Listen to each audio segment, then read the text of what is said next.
Ayan, kararating ko lang. Ako po maglalagay muna sa aking noonang yelo dito sa aking bubunan. Tumaas po yung aking dugo. Nag 171 over 88.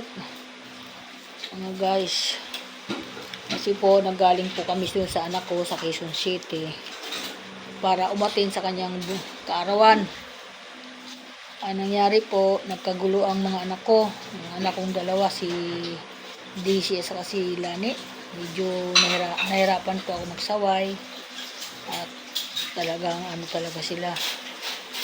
Imbis nang magkita-kita kami ng maayos kasi ngayon lang kami magsasama-sama. Iba po ang nangyari. Akala ko maitakbo ako sa ospital dahil namanhid yung buong ulo ko. Ayan, hanggang sa pinakalma-kalma ko muna konti. Di nga po ako nakakain doon. Di po ako kumain dahil po sa nangyari. Sabi ko, sinasaway ko, ayaw magpasaway mga tao. Ayan nangyari. Kaya, ayan, ibinlag ko at para, malaman ng ginawa nila.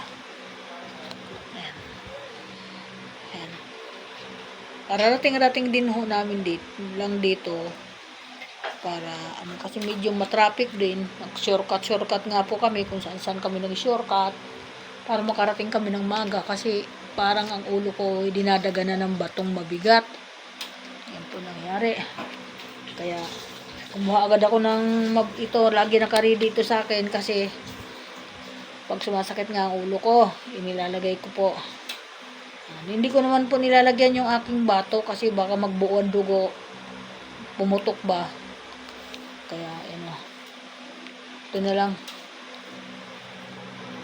Tumawag agad ako sa anak ko kung anong gagawin ko. Uminom daw ako ng gamot. Yung parang parang pakalma na, yung panggabi kong gamot sa high blood. Kaya iinom po ako ngayon. Pinapakalma ko lang muna kasi parang sumisingaw mainit. Mainit po.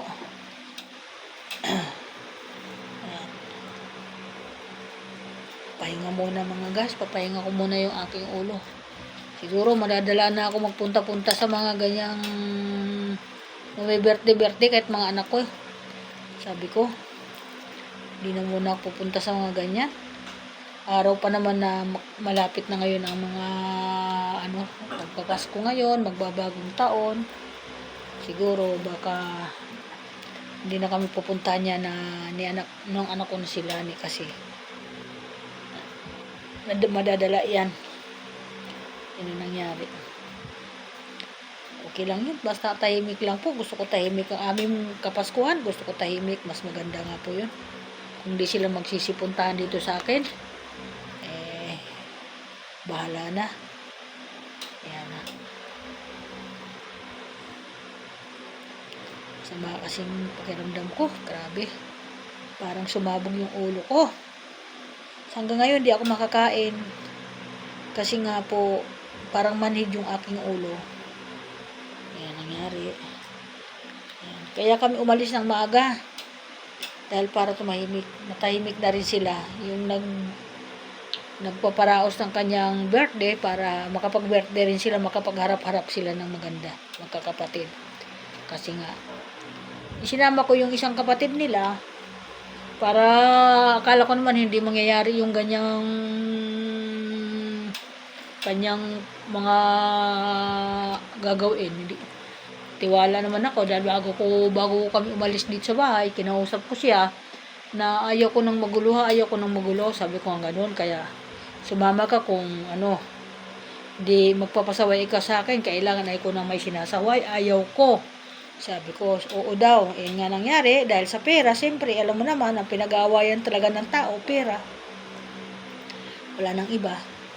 Kasi yung isa kong anak, walang pera. Tapos yung isa naman, meron.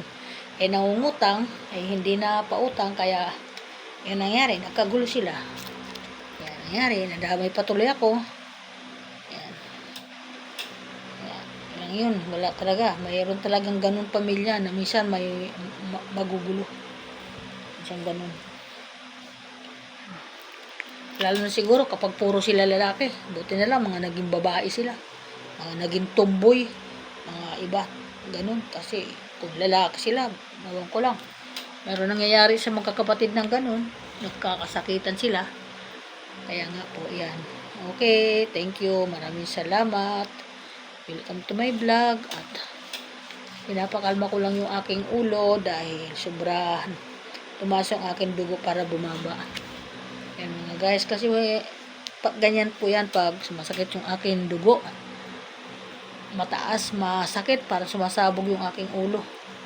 Thank you so much. Welcome to my vlog. Magandang gabi po. At sa nag-birthday, maging masaya kayo dyan. Buti nandyan na si Lani. Umuwi na. Tama din ang ginawa niya. Umiwas siya.